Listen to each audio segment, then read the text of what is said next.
Belakangan ini, fenomena jual beli hewan menjadi hal yang dapat dengan mudah ditemui.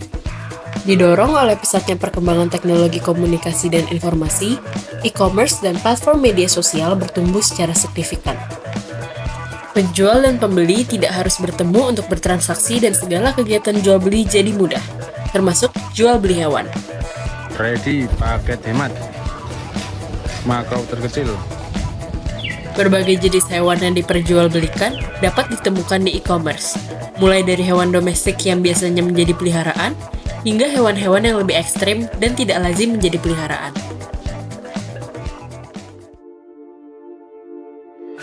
Di balik potret hewan-hewan lucu dan mengemaskan, realita justru berkata sebaliknya.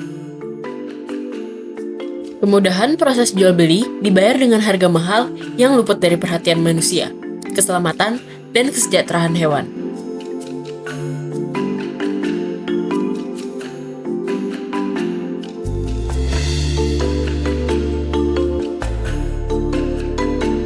Hal ini turut dikonfirmasi melalui pengakuan dari salah satu narasumber yang berhasil kami wawancarai. Narasumber kami dengan nama samaran Loki tidak setuju dengan praktik jual beli hewan di e-commerce yang mengorbankan kesejahteraan hewan, terutama pada saat pengemasan dan pengiriman. Hal tersebut dinyatakan oleh dirinya setelah menyaksikan langsung adiknya melakukan kegiatan jual beli hewan dari e-commerce. Diambil langsung dari dokumentasi pribadi Loki, beginilah penampakan ketika burung peliharaan adiknya sampai di rumah. Meskipun hewan tersebut sampai dengan selamat di rumah dan dalam kondisi yang kelihatan baik, Loki tetap tidak dapat memungkiri kenyataan bahwa apa yang dialami oleh hewan selama masa pengemasan dan pengiriman bisa saja memengaruhi kondisi kesejahteraan hewan tersebut.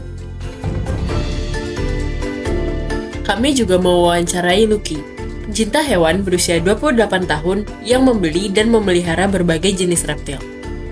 Lucky melakukan transaksi lewat komunitas media sosial berisi pecinta dan kolektor reptil.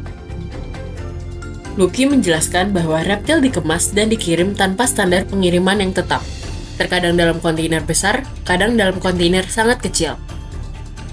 Lucky mempertimbangkan jarak dan waktu pengiriman untuk memastikan bahwa reptil masih dalam keadaan yang baik. Melalui perspektif kriminologi hijau, perdagangan hewan tersebut dapat dianggap sebagai kejahatan lingkungan. Minimnya pertimbangan akan kesejahteraan hewan, mulai dari aktivitas penangkapan atau pembiakan, pengemasan, hingga distribusi hewan, melibatkan kekerasan yang dinormalisasi demi konsumsi dan kepuasan manusia.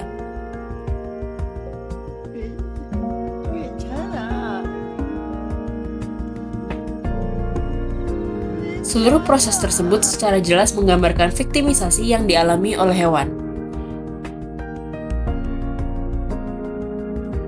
Sebagai viktimisasi lingkungan, perdagangan hewan mencerminkan aktivitas rutin yang ditujukan untuk mendapatkan keuntungan dari komodifikasi hewan. Operasi perdagangan hewan dipengaruhi oleh status dan nilai hewan. Semakin langka dan unik hewan, maka semakin tinggi nilainya dan terorganisir kejahatannya. Selain itu, jangkauan yang dihasilkan platform digital memfasilitasi distribusi hewan tanpa standar kesejahteraan. Sementara, ruang komunikasi berbasis komunitas dengan diksi internal memungkinkan penjual mempertahankan eksklusivitas dan menghindari deteksi penegak hukum.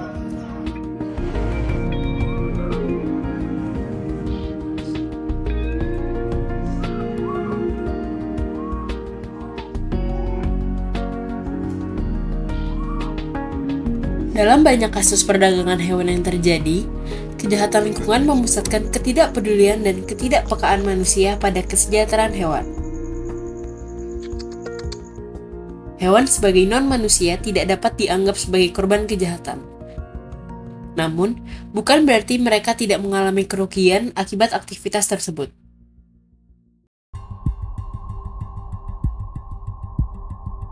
Rantai perdagangan dalam kasus-kasus jual beli hewan melalui e-commerce ini membuktikan rendahnya pengetahuan akan kesejahteraan hewan serta lemahnya penegakan hukum terhadap kejahatan jenis ini.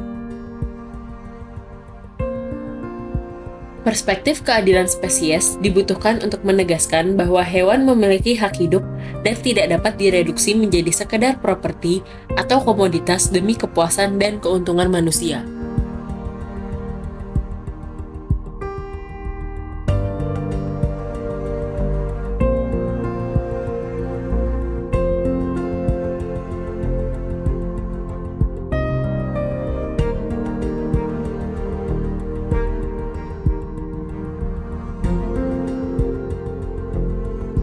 Dari penelitian ini, dapat disimpulkan bahwa eksistensi perdagangan hewan secara tidak layak di Indonesia mencerminkan praktik kekerasan terhadap hewan yang dilembagakan dan dinormalisasi di tengah masyarakat. Oleh karena itu, dibutuhkan langkah konkret dari pemerintah melalui pembentukan regulasi yang tegas, penegakan hukum yang konsisten, serta pendidikan publik yang menumbuhkan empati terhadap hewan, demi terwujudnya keadilan spesies dan ekologis sebagai bagian dari tanggung jawab moral dan sosial manusia.